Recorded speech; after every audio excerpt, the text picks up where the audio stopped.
ओम शांति प्यारे भाई बहनों, आपका स्वागत है हमारे 7 दिन के साप्ताहिक कोर्स की श्रेणी में। आज हम आपको बताने वाले हैं एक महान भूल। यह कितने आश्चर्य की बात है कि आज एक ओर तो लोग परमात्मा को माता पिता और पतित पावन मानते हैं और दूसरी ओर कहते हैं कि परमात्मा सर्वव्यापी है, अर्थात वह तो कंकर पत्थर, सर्प बिच्छू मारा, मगरमच्छ चोर और डाकू सभी में है। वो अपने परम प्यारे पवन पावन परम पिता के बारे में यह कहना कि वह कुत्ते में, बिल्ली में, सभी में है, यह कितनी बड़ी भूल है, यह कितना बड़ा पाप है। जो पिता हमें मुक्ति और जीवन मुक्ति की विरासत, जन्म सिद्ध अधिकार देता है और हमें पतित से पावन बनाकर स्वर्ग का राज्य देता है, उसके लिए ऐसे शब्द कहना गोया कृतज्ञ बनाना ही तो है। यदि परमात्मा सर्वव्यापी होते तो उसके शिवलिंग रूप की पूजा क्यों होती?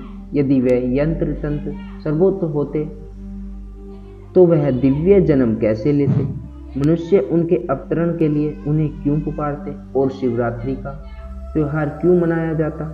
यदि परमात्मा सर्वव्यापी होते तो वह गीत ज्ञान कैसे देते और गीत में लिखे हुए उनके यह महावाक्य कैसे सत्य सिद्ध होते कि मैं परम पुरुष पुरोत्तम हूँ, मैं सूर्य और तारागण के प्रकाश की पहुंच से भी परे परम धाम का वासी हूँ। यह सृष्टि एक उल्का वृक्ष है और मैं इसका बीज हूँ जो कि ऊपर रहता हूँ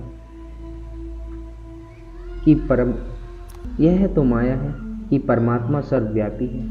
इसे भक्ति ज्ञान योग इत्यादि सभी का खंडन हो गया है, क्योंकि यह ज्योति स्वरूप भगवान का कोई नाम और रूप ही न हो तो न उन्हें संबंध योग जोड़ा जा सकता है, न ही उसके प्रति स्नेह और भक्ति ही प्रकट की जा सकती है और न ही उनके नाम और कृतज्ञों चर्चा ही हो सकती है। जबकि ज्ञान का तो अर्थ ही किसी के नाम, रूप, धाम, गुण, कर्म, स्वभाव, संबंध, उनसे होने वाली प्राप्ति इत्यादि का परिचय है। अतः परमात्मा को सर्वव्यापक मानने के कारण आज मनुष्य मानव भव तथा ममिक शरण व्रज की ईश्वराज्ञा पर नहीं चल सकते, अर्थात बुद्धि में एक ज्योति स्वरूप परम पिता परमात्मा शिव की याद धारण नहीं कर सकते और उसे स्नेह संबंध नहीं जोड़ सकते, बल्कि उनका मन भटकाता रहता है। परमात्मा तो चैतन्य है, वह तो सारे परमपिता है, वह तो हमारे परमपिता है। पिता तो कभी सर्वव्यापी होता नहीं। अतः परमपिता परमात्मा को सर्वव्यापी मानने से ही सभी नर नारी योग भ्रष्ट और पतित हो गए हैं और उस परमपिता की पवित्रता सुख शांति रूप विरासत में वंचित हो दुखी तथा अशांत हैं। अतः परमपिता परमात्मा को सर्वव्यापी मानने से ही सभी नर नारी योग भ्रष्ट और पतित हो गए हैं और उन परम पिता की पवित्र सुख शांति रूप विरासत में वंचित हो दुखी का अशांत है। अतः स्पष्ट है कि भक्तों का यह जो कथन है कि परमात्मा तो घट घट का वासी है, इसका भी शब्दार्थ लेना ठीक नहीं है। वास्तव में घट अथवा हृदय में प्रेम एवं याद का स्थान माना गया है।